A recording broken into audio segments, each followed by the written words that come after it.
Hi, I'm Jeff Magruder, Professor of Preaching at Southwestern Assemblies of God University.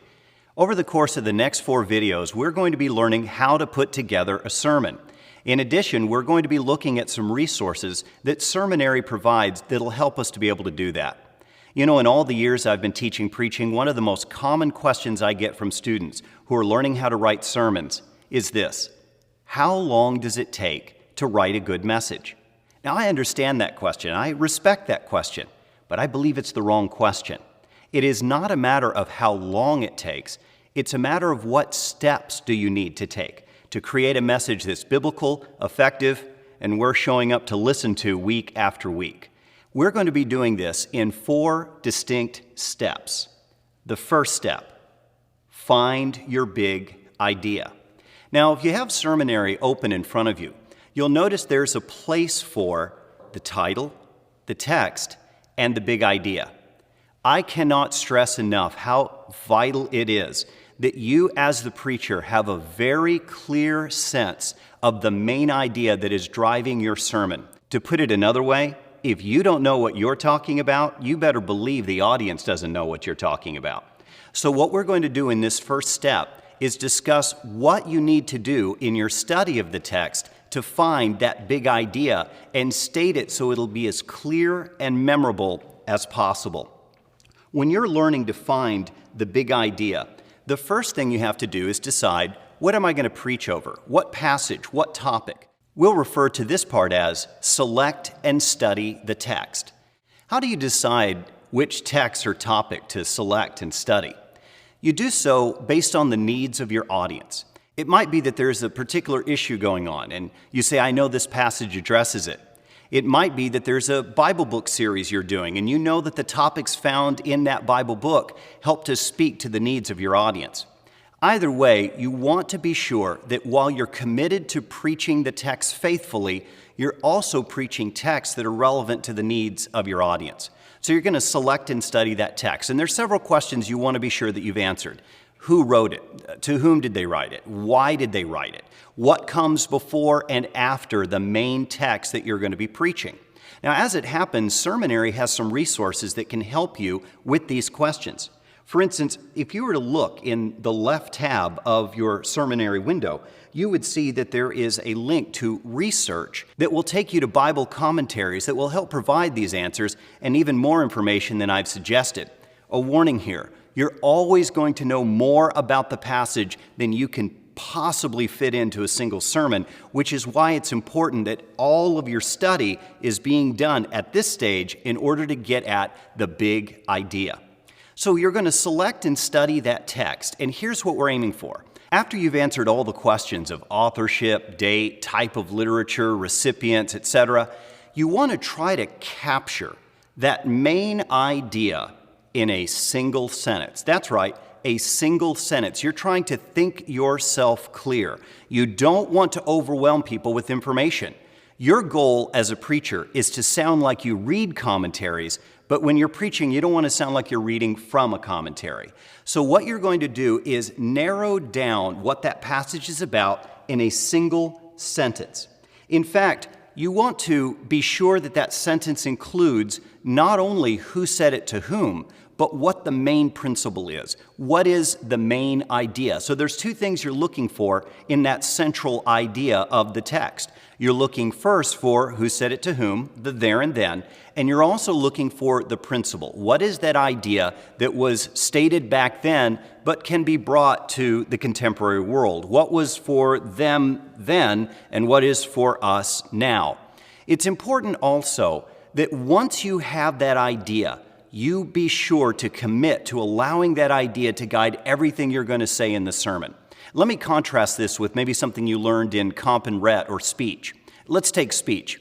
When you're learning how to develop a speech, chances are your speech instructor taught you that you have to generate a thesis. You have to create your own thesis. It's got to be clear and it's got to govern everything in the speech. Well, in preaching, we do need to have a thesis, but the thesis that we have is going to be informed by the text. So in a speech, the author of the speech generates the thesis. In preaching, the text generates the thesis. Now, to provide an example of what I'm talking about, over the course of these 4 lessons, I'm going to be using a sermon that I developed from the following passage, Philippians chapter 4, verses 6 and 7. And it's in the NIV version that I'll be reading it. Do not be anxious about anything, but in every situation, by prayer and petition, with thanksgiving, present your requests to God. And the peace of God, which transcends all understanding, will guard your hearts and your minds in Christ Jesus. Now, when I look at that passage, as I studied it, I asked myself, who wrote it? It was Paul. What were his circumstances? He was in prison. To whom was he writing? The Philippians, who were part of a church that he had helped to start. So the relationship that Paul has with them is intimate. He can be vulnerable and transparent and know that they would be receptive to what he has to say. Now, once I've done all of this study of the passage, I try to narrow it down in a single sentence. So my central idea might go something like this. Paul encouraged the Philippians to not be anxious about anything, but pray about everything, and God would grant them peace that protects their heart. Or, Paul encourages the Philippians to stop worrying and instead begin to pray, and as a result, God would send his peace to protect their heart. Now, in both examples, I want you to notice what I did. I included who said it to whom, but I also included that idea, that principle that could be used anywhere, anytime. It'll be a very simple thing then for me as the preacher to take that idea that was stated there and then and update it and make it my sermon thesis for the here and now. So what we've done so far is talked about the importance of studying a passage and doing so carefully because we have a goal. We want to be sure that our study leads to the central idea of the text, an idea that contains both the there and then and the principle that's universal. But then there's another step in finding our big idea, and really it's formulating that big idea. So once I've got that central idea of that text, what that text meant to them back then, has that universal principle in it, I'm now going to move it to the contemporary world. And there are a few characteristics that I want to be sure are included in my big idea. This thesis that I'm updating from the CIT, this is going to be my big idea. And so here's some things I'm looking for as I update it. First, a single sentence. Your thesis statement needs to be a single sentence. It's something that everything else in the sermon is either going to elaborate on or lead up to. So it needs to be a single sentence.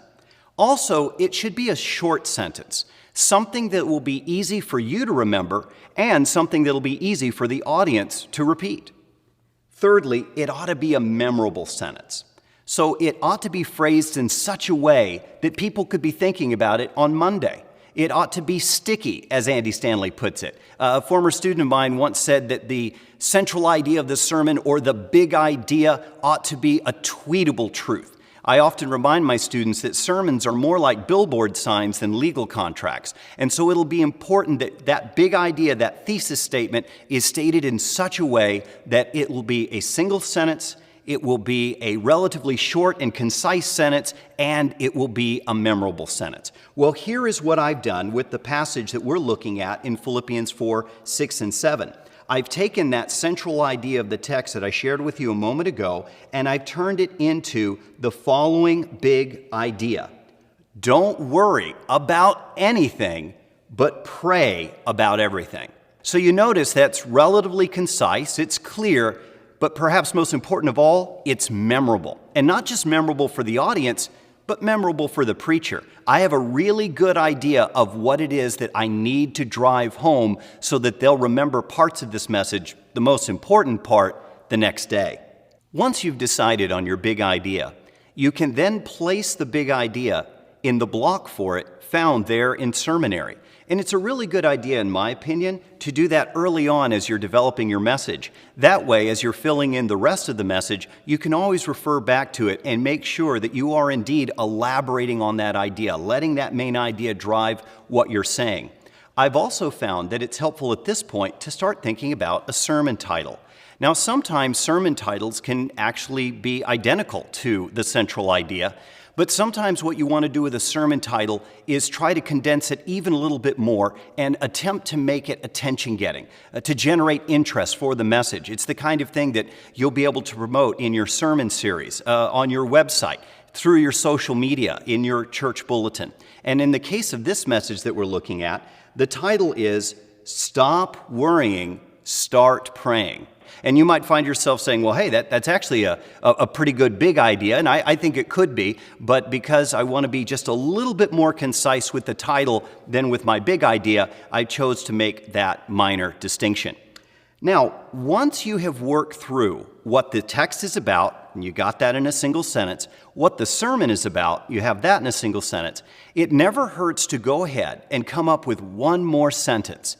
What is the sermon's purpose? How do you want the audience to respond? I like to think of it this way. The central idea of the text is what the text is about. The big idea of the sermon is what the sermon's about. And the sermon's purpose is what you want the listener to do about it. Try in a single sentence to capture how you want them to respond and attempt to state it with measurable behavior. So, for example, I might state for my specific purpose, the desired result is that the audience will worry less and pray more, thus enjoying God's blessing of peace. Or the desired result is that the audience will begin to not worry so much, pray more, and as a result enjoy the blessing of God's peace. But you get the point. I'm very clear about exactly where I am headed. Now let's think about what we've learned in this first step, finding your big idea. We've talked about studying the passage with the intention of getting clear as to what that passage is about. Secondly, we've talked about the importance of having a big idea and being sure that not only do we want to put the text at the top of our sermonary page, but we want to put the big idea there in front of us as well. And then go ahead and formulate your sermon's purpose. What do you want to have happen as a result? And I've often found that it's a good idea to go ahead and plug that into the conclusion part of my sermonary outline. Why? Because it helps me to know where I'm headed. This is no small feat. What you've done in this first step is you have learned to identify what it is you're going to be talking about and what you want people to do as a result of that. So that'll help to focus your thoughts when you begin to outline your passage. Now, one other tip regarding a resource that Sermonary provides for you at this stage, you can go to the tutorial videos and learn more about how to use the Bible study resources. And if you purchase them, you actually get to keep them and can reference them for the rest of your sermon writing career. Now, this first step, finding your big idea, we've learned the importance of having that main idea, having that sermon's purpose. The next step is going to be how to outline our sermon so that we can be sure we have a strong connection between what the sermon's about and what we want people to do about it.